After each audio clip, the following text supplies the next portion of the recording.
네, 그럼 시작하도록 하겠습니다. 제가 지난 시간에 이제 전기화학 반응 기본 개념 원리에 대해서 좀 설명을 드렸고요. 오늘은 이제 광전기화학 시스템 원리에 대해서 좀 설명을 드리도록 하겠습니다. 어, 말 그대로 이제 포토가 이제 들어간 시스템이고요. 그러기 위해서는 이제 좀 솔라 에너지라든지 빛에 대해서도 조금 더 좀 알아야 될 것 같아가지고 제가 뭐 약간 몇 개의 슬라이드를 좀 가지고 왔습니다. 보시면 뭐 아시겠지만은 어, 우리 뭐 빛 에너지의 원천은 태양이겠죠. 그럼 이제 태양에 대해서 좀 아는 것도 좀 중요할 것 같습니다. 그래서 뭐 여러 가지 이제 정보들이 아주 많이 있지만 그래도 이제 솔라 에너지에 대해서 이제 우리가 좀 몇 가지 기본적으로 이제 좀 알아야 될 게 좀 있는 것 같습니다. 어, 보면 이제 여러 가지 형태의 그 에너지원이 있을 텐데요. 여기 그림에서 보시면 아시겠지만 이 솔라 에너지가 월등히 크죠. 네. 모든 지구상의 모든 에너지의 원천은 다 이제 태양에서 오는 빛에 의해서 생물도 살아가고 뭐 여러 가지 형태들이 이제 다 영위가 되는 것 같습니다. 여전히 그 태양에서 오는 빛에 의해서도 이제 계속 생활을 할 수가 있는 것 같고요. 그래서 이제 이 태양을 좀 솔라 에너지를 잘 이용하는 게 이제 중요할 것 같아요. 솔라셀도 이제 마찬가지로 이제 그 잘 이용하고 있는 에너지원 중에 이제 하나인 것 같고요. 네. 그러면 이제 이 실험적인 스케일에서 우리가 어떤 소재를 개발하고 또는 뭐 솔라셀을 개발을 한다거나 또는 제가 좀 설명을 드릴 이제 광전기화학셀이라든지 이런 걸 이제 소재 개발, 소자 개발 할 때 빛의 양을 이제 어느 정도 제어하는 게 이제 필요하잖아요. 그러니까 실험을 할 때 뭐 성능이 어느 정도인지 조사할 때 스탠다드한 이 값을 설정하는 게 중요한데 그러면 이제 태양이 어느 정도를 내뿜고 있고 지구에 도달할 때 어느 정도의 거리를 가지고 있고 이런 이제 여러 가지 조건들을 이제 잘 표준 조건을 이제 설정을 하는 게 중요할 것 같습니다. 보면 이제 이 에어메스 1.5 컨디션이라고 하는 이 설정을 우리 표준 조건으로 좀 설정을 많이 하고 있습니다. 보시면 이제 이 태양에 뭐 반지름이 있고 태양이 이제 내뿜는 이 전체적인 이제 에너지원이 이 정도로 설정이 되어 있죠. 네.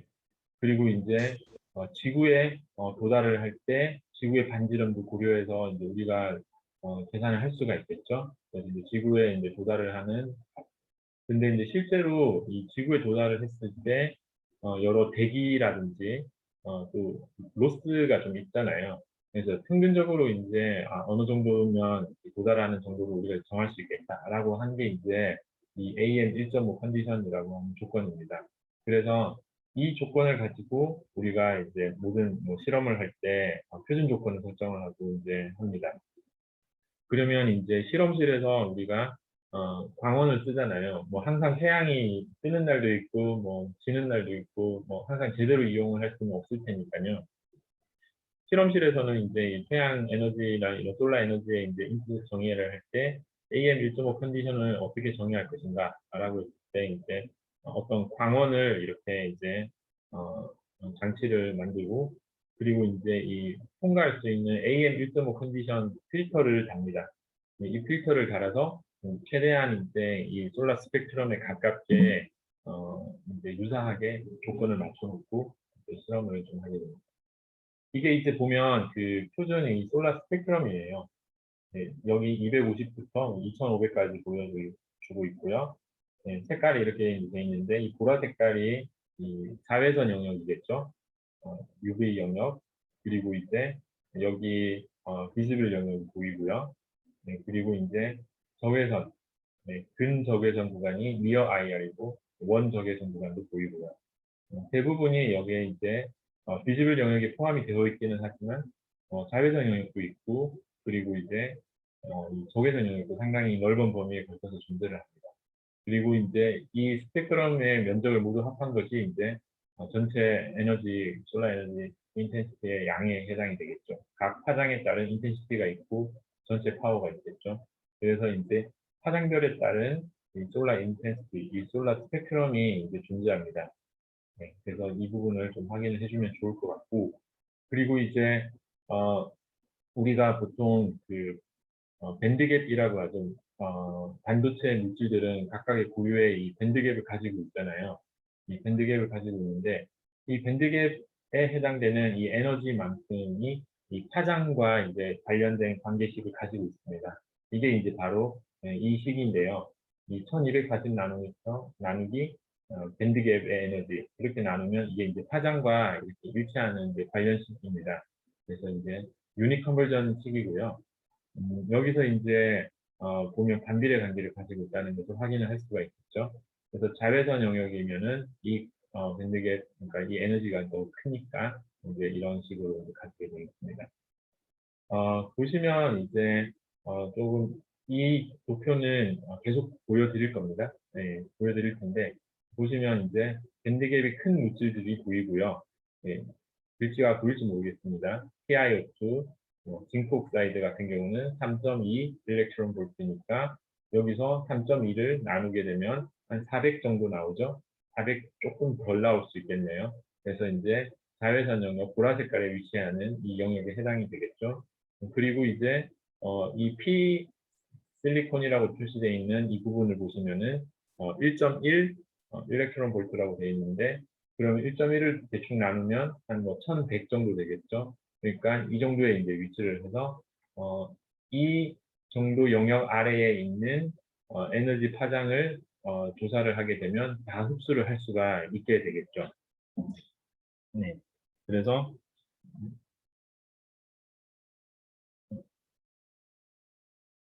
1.12 일렉트론 볼트니까 뭐 대략 이제 1100 나노미터라고 한다면은 얘보다 아래 값에 있는 이제 파장들을 이제 다 주입을 하게 되면 예, 훨씬 더 이제 높게 이제 역이 될 수 있기 때문에 전부 다 이제 흡수를 할 수가 있게 되는 거죠. 근데 얘보다 높은 거는 이제 흡수하기가 힘들게 되겠죠. 그래서 솔라 스펙트럼에서 이제 보시면 어떤 특정 파장보다 아래쪽에 있는 값들이 에너지원이 더 크기 때문에 음, 여기에 있는 파장을 조사를 했을 때는 이제 다 흡수를 할 수가 있게 되는 거죠.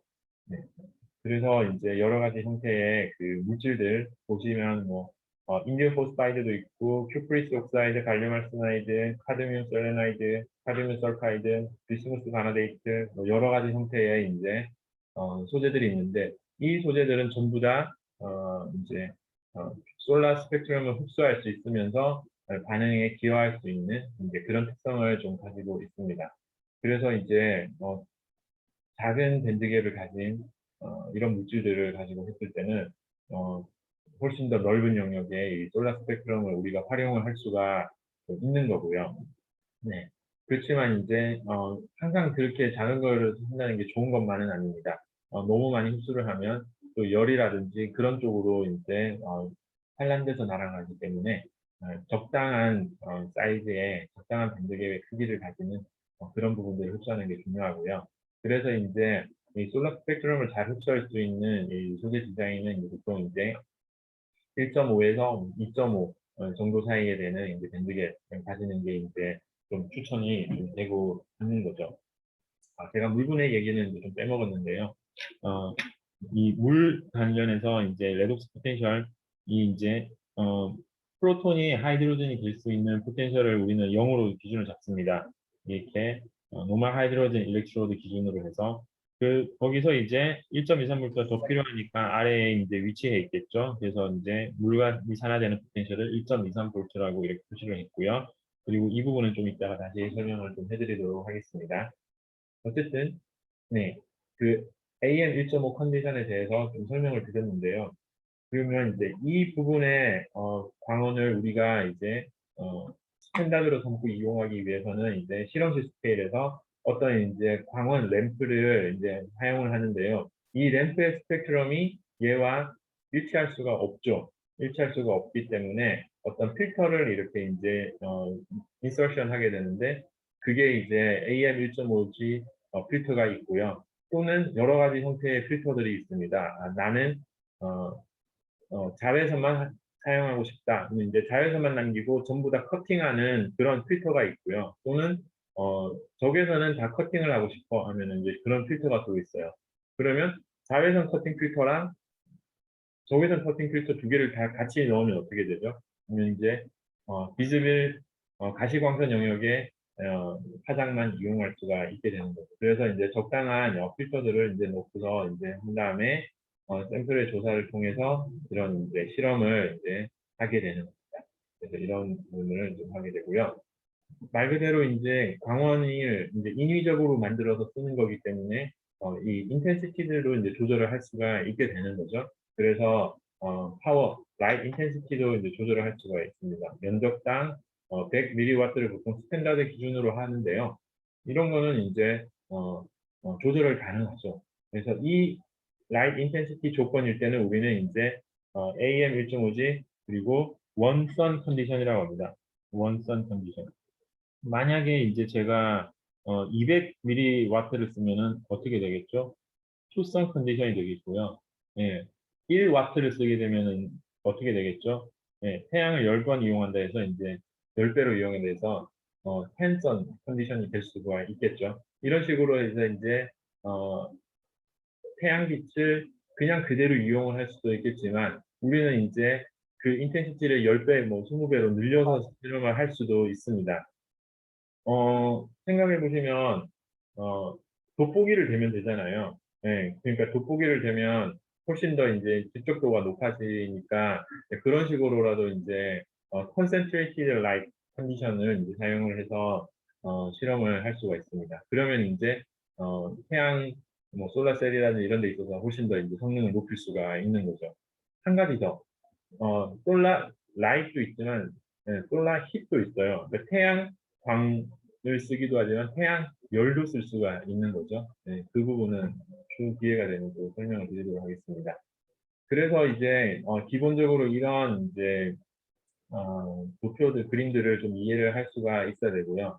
그리고 이제 그러면 포토 제너레이션이라고 하는 것은 빛이 이제 흡수했을 때 이 광원에 의해서 이제 캐리어가 역이되는 그리고 이제 컨덕션 밴드 위로 일렉트론이 올라가게 되면 이때부터 얘의 이제 역이된 전자가 어떤 이제 반응 그러니까 여기서는 환원 반응이죠. 리액션에 참여할 수 있는 기회가 열리게 되는 거죠. 반대로 여기에서도 마찬가지로 홀이 여기에 이제 어떤 옥시데이션 포텐셜 그러니까 거기에 이제 반응에 참여할 수 있는 기회가 생길 수가 있습니다. 결국에는 이런 이제 차지가 생성이 되는 이 generated 차지, 얘네들에 의해서 반응이 이제 일어날 수 있는 기회가 주어지는 것이 바로 이 포토일렉트로케미컬 셀의 조건입니다. 그래서 여러 가지 조건들이 좀 잘 맞아야 되는 상황인 거죠. 계속해서 슬라이드들에 나오게 되니까요. 이거는 설명을 좀 해드릴게요. 그 전에 이제 그 용어의 이제 정의를 좀 한번 알아보도록 하겠습니다. 자, 포토캐탈리스트라고 하면 보통은 우리는 광촉매라고도 이제 얘기를 하죠. 이 광촉매라고 하면 이제 파우더예요. 그러니까 이제 광촉매, 뭔가 이제 회로가 구성이 되어 있는 시스템은 아니라 광촉매 파우더인데요.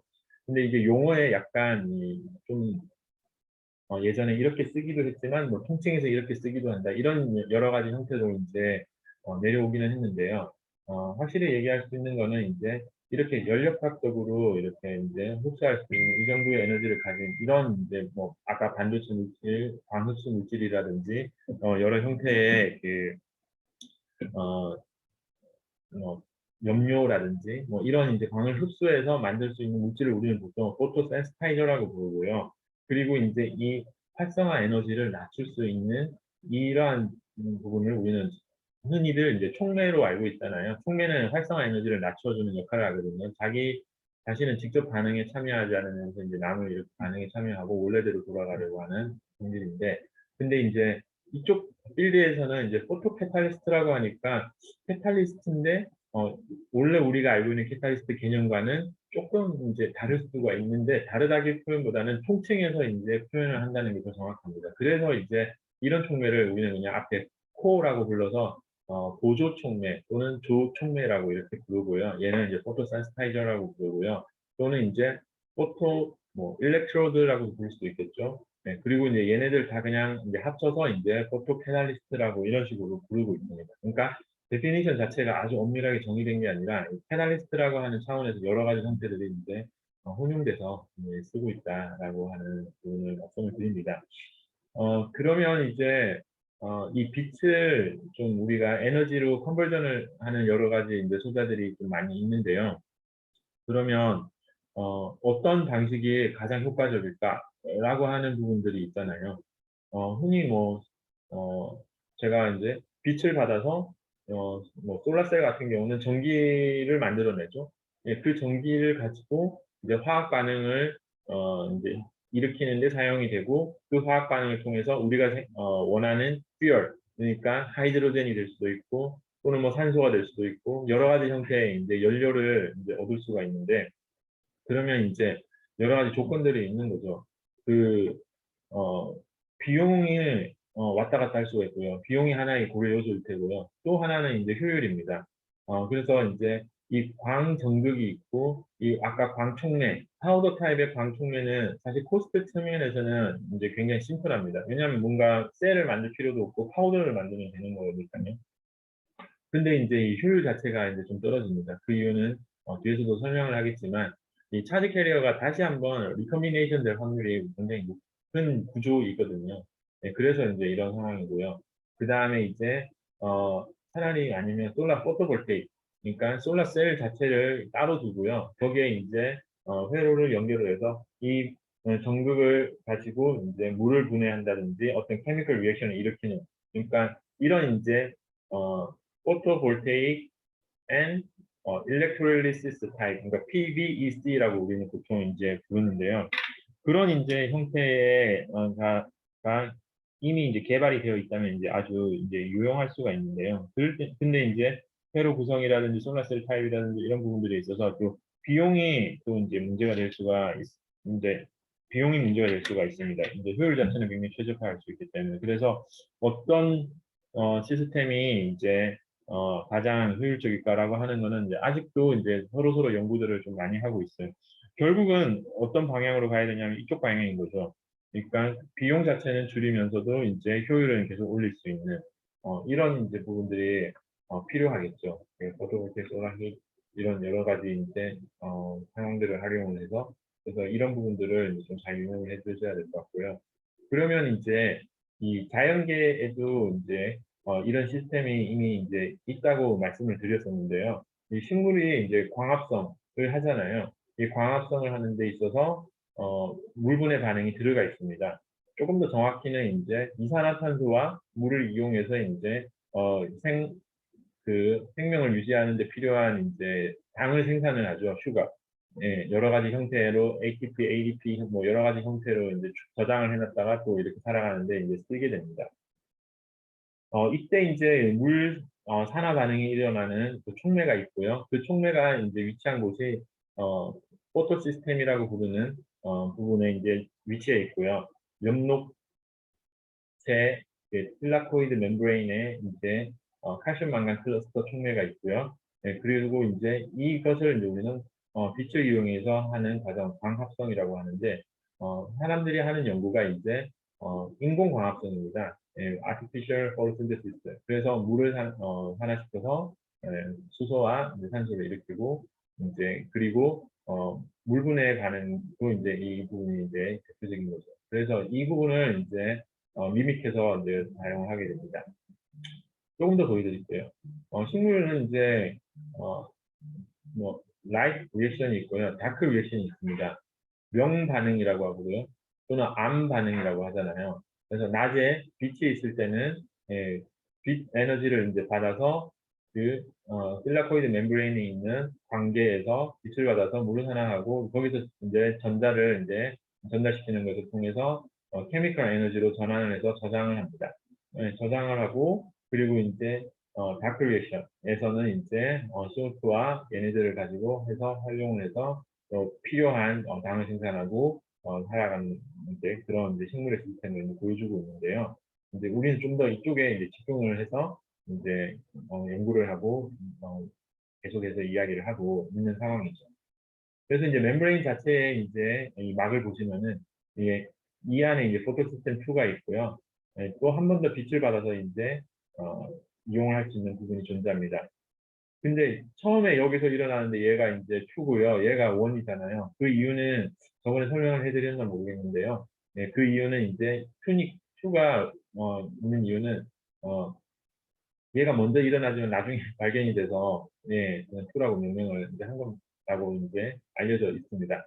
그래서 이제 여기서 유산화 반응이 일어나고 전자가 이렇게 전달을 한 다음에 플라스틱 퀴논을 거쳐서 플라스토시아닌 여러 가지 전자 전달체를 통해서 지나가서 이렇게 해서 한 번 더 광을 받아서 NADP가 NADPH로 이제 리덕션이 되고 여기 형태에서 이제 방해인구 조장이 됐고 그리고 이제 막 내와 막 바깥쪽에서는 이제 이 수소 이온 농도, 프로톤의 농도 차이에 의해서 이렇게 이제 확산이 좀 일어나고 미국 반응을 통해서 여러 가지 반응이 좀 일어나는. 그래서 이제 이 구조가 보면 이런 이제 옆으로는 이제 알파벳 Z 모양의 이제 스킴을 따른다고 해서 스킴이라고 이제 부릅니다. 일전에 설명을 잘 해드렸는데요. 네, 이런 식으로 이제 설명을 해드리고 자료를 다시 보여드리도록 하겠습니다. 그래서 이제 이런 부분을 이제 돈 따서 광전기화 시스템을 이제 설계하기도 합니다. 이 슬라이드에서 보면 이제 그런 솔라 워터 스플리팅에 대한 여러 가지 조건이 아까 말씀드렸던 광촉면, 그러니까 파우더 타입을 가지고 이렇게 이제 하는 방법이 가장 심플해 보이죠. 실제 합성 과정은 그렇게 쉽지는 않습니다. 뭐 어쨌든 이제 파우더 타입이 있고요. 그 다음에 이 시트 타입이 있을 거고요. 그리고 이제 이렇게 태양전지, 포토볼테이크를 이제 따로 놓고 회로를 구성을 해서 전극을 물린 다음에 이제 물 분해하게 일어나는 이런 와이어드 타입이 있고요. 또는 이제 얘를 분리를 한 게 아니라 아예 처음부터 이렇게 이제 모노리틱하게 붙여가지고 여기서 한쪽에서는 수소가 생성되게 한쪽에서는 산소가 생성되게 이제 이렇게 이제 하는 타입도 있습니다. 근데 이제 이 타입을 하기 위해서는 이제 조건이 필요한데요. 이렇게 했을 때 프로톤 교환이 있어야 됩니다. 어떤 형태이든지 간에. 그래서 이제 이 부분은 기회가 되면 설명드리도록 하겠습니다. PBEC 타입이고요.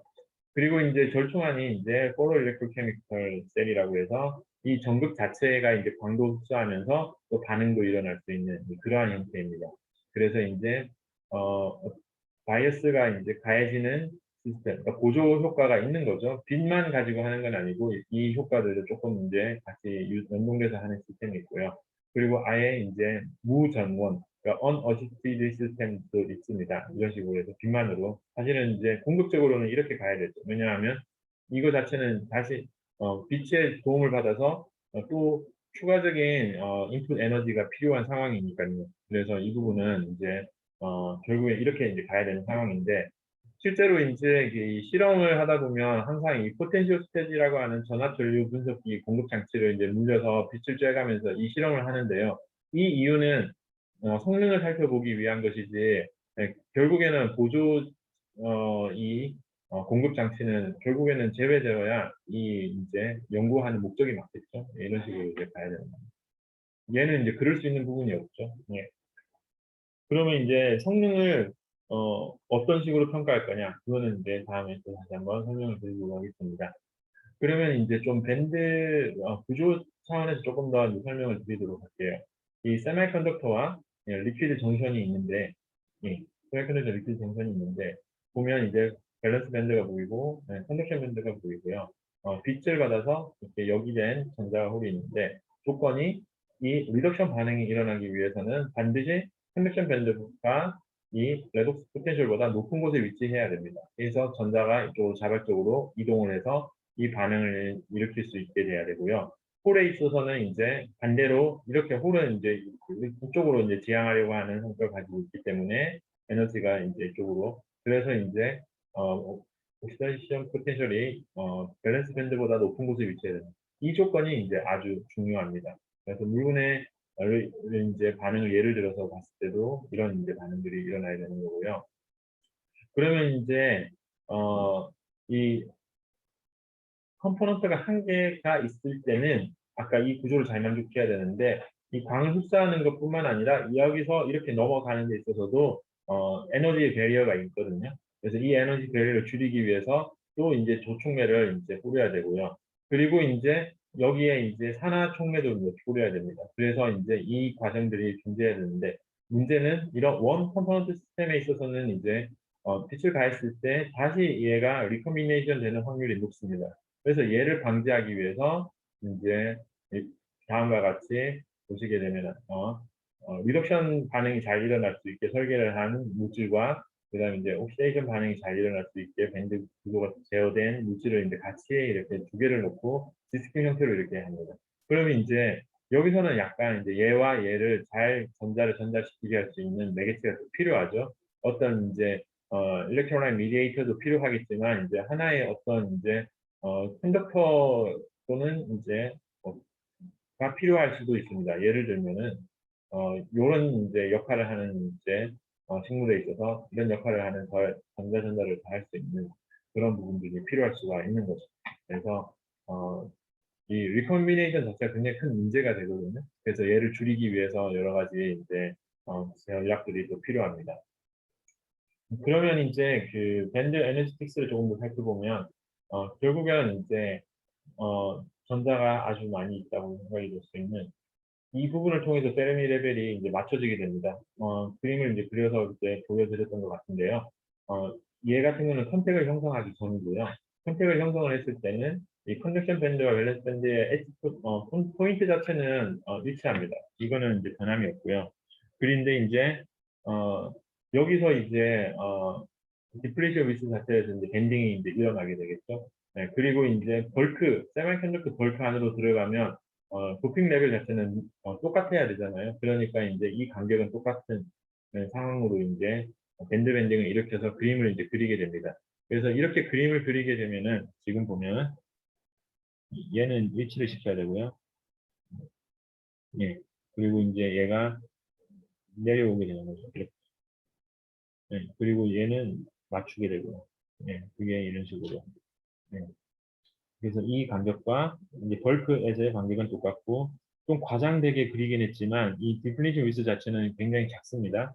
예, 예, 마이크로 단위, 예, 아주 작은데요. 예, 이렇게 이제 되면 이 계면 자체만 보고 봤을 때는요, 얘와 비교했을 때는 어때요? 전자 농도가 훨씬 디피션트한 거죠. 예, 없어진 거죠. 그러니까 이쪽으로 이제 넘어간 거죠. 예, 계면을 형성하게 되면서 넘어가게 됩니다.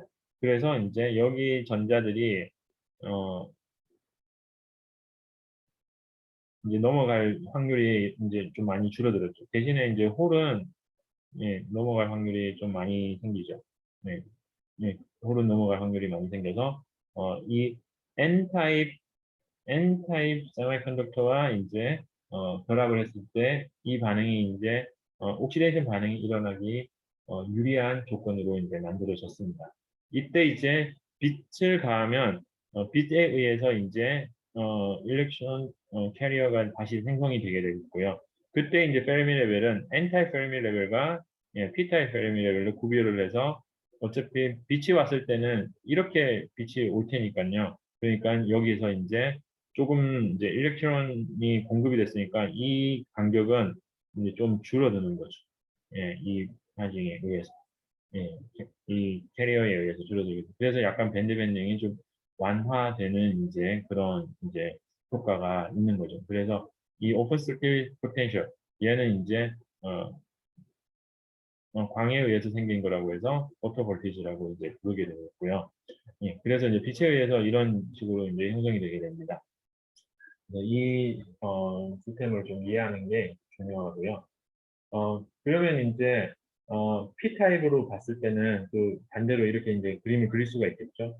그래서 이제 그림을 그리는 부분을 좀 한번 연습을 해보시면 좋을 것 같고요. 네, P타입은 이제 거꾸로 이렇게 되는데 빛이 가해졌을 때는 이런 식으로 이제 형성되겠죠. 그리고 이제 PN 정션을 이제 예를 들어서 형성했을 때, 그러니까 실리콘 웨이퍼 자체의 표면을 이제 어, 음, 5족, 예, 그러니까 실리콘은 4족이잖아요. 예, 5족에 뭐가 있죠? 포스포러스가 있죠. 뭐 그런 걸로 이제 도핑을 좀 하게 되면 이제 아, N타입화 되는 거죠. 예, 그렇게 해서 이제 N 플러스는 뭐죠? 하이리 도핑하는 거죠. 그렇게 도핑을 하게 되면 예, 끝단에 이런 이제 정션이 형성이 되게 됩니다. 예, N타입 정선이 형성이 되게 되면 이런 이제 밴드 밴딩을 심화시킬 수 있는 효과를 가지고 오게 되고요. 예, 그래서 이제 반응을 조금 더 엑셀레이팅 하는 데 도움을 줄 수가 있습니다. 뭐 이런 이제 사이드가 있고요. 그러면 이제 그 피인 정션을 가지고 우리가 이제 뭐 PEC를 구성을 이제 할 수가 있게 되는 거죠. 그러니까 뭐 일단 P 타입으로도 해도 되고요. 그래서 이 뭐 보면은 제가 이제 여기서 가져왔는데 광전기 화학실 실제로 이렇게 판매하는 건데요. 이렇게 이제 해서 빛을 가하게 되면 여기서 이제 수소산소가 생기고 이렇게 와가지고 수소가 이제 생기는 걸 보여주는 이제 이 그림인데요. 어, 실리콘을 이제 가지고도 이제 아마 했을 겁니다. 그리고 이제 이 실리콘 웨이퍼를 가지고 물을 분해해서 수소를 생산시키는 이제 부분인데 예를 들어서 표면을 이제 N타입 처리를 하게 되면 이제 조금 더 이제 제너레이션이 많이 일어나게 되면서 좀 더 효과를 이제 극대화할 수가 있게 되겠죠. 뭐 이런 이제 형태의 타입을 보여주는 부분을 보여드렸고요. 이 그림 자체는 이제 여기가 그 하이드로젠을 생성할 수 있는 캐소드 쪽이겠죠. 예, 전자가 와가지고 수소를 생성하게 해주는 거고요. 여기는 이제 포토 에노드를 그림을 그려보았습니다. 여기는 이제 N 타입이고요. 그렇게 해서 물산화가 이렇게 적절하게 잘 일어날 수 있게 합니다. 그러면 이제 빛을 어쨌든 가해야 되는 거잖아요. 그럼 생각을 한번 해보시면 빛을 여기도 가해야 되고 여기도 가해야 되잖아요. 그럼 우리가 보통 실험을 할 때 AM 뭐 1.5 G 원선 컨디션 한다는 것은 이렇게 하는 건데 얘를 이제 여기도 하고 여기도 하면 어떻게 되죠? 투선이 되는 거죠. 네, 그러면 이제 나중에 나누기 일을 해야 되는 거죠. 그러니까 이제 이런 부분들도 한번 신경을 쓸 필요가 있는 거죠. 결국은 이제 효율을 높이기 위한 여러 가지 이제 연구를 하는 데 있어서 어, 그런 부분을 고려하지 않을 수 없는 거죠. 네. 그래서 이제 오늘 간단히 이렇게 이제 광전기화학 그 시스템 원리에 대해서 좀 설명을 좀 드렸습니다. 오늘은 이 정도까지 좀 하도록 하겠습니다. 혹시 질문이라든지 뭐 의견이 있으신가요?